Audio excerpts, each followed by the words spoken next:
Dwi wedi gyrru lawr i Sealand rwan. Pentre Sealand sydd ddim yn bell o pentre Sogol, ond fel gei di weld, ni wedi croesi'r ffin rwan achos mae'r arwyddion wedi troi yn ddwyieithog.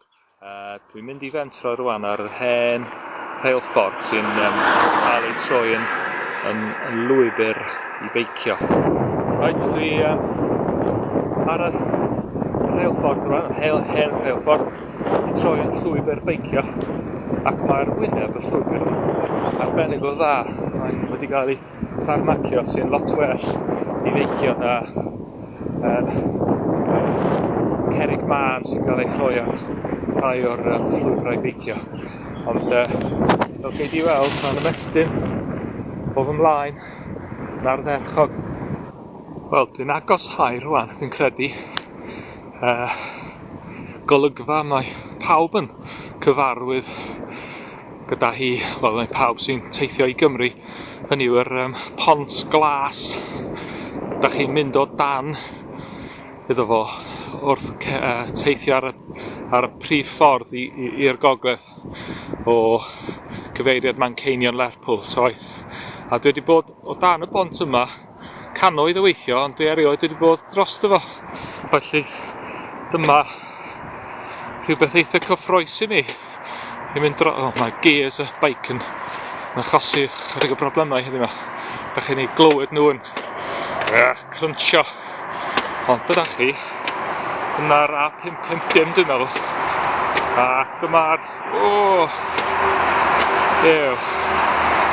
Ond mae'n anhygoel i gyrraedd llanast o goncrit mor sydyn ar ôl gadael Oasis gwyrdd, jyst chwarter y milltir i ffwrdd.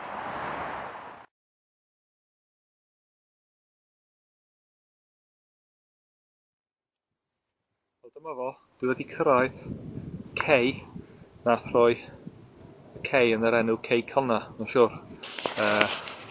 Os na i troi camera, gei di fel llong pysgota fan hyn, ac yn y pelltir fanna, dyna'r pont Sir y Fflint, sy'n edrych yn eitha drawiadol gyda'r holl pylons i gyd fel cwmni. Dwi heb weld o'r cyfeiriad yma o'r blaen. Mae'n lle eitha ddiflas, dweud y gwir. Dre diwydiannol, ac mae'n diwrnod llwyd hefyd sydd ddim yn helpu. Mae yna chydig o bobl yn pysgota yn y dyfroedd yma, ond mewn ffordd mae'n anhygoel i feddwl bod yr afon yma yn dechrau yn harddwch meirionedd jyst ochr draw i Lyn Tegid. Mae'n anhygoel i weld sut mae'r diwedd glo yr afon Dyfrdwy. Ond dyna fo. Dwi ar ffordd adri rwan.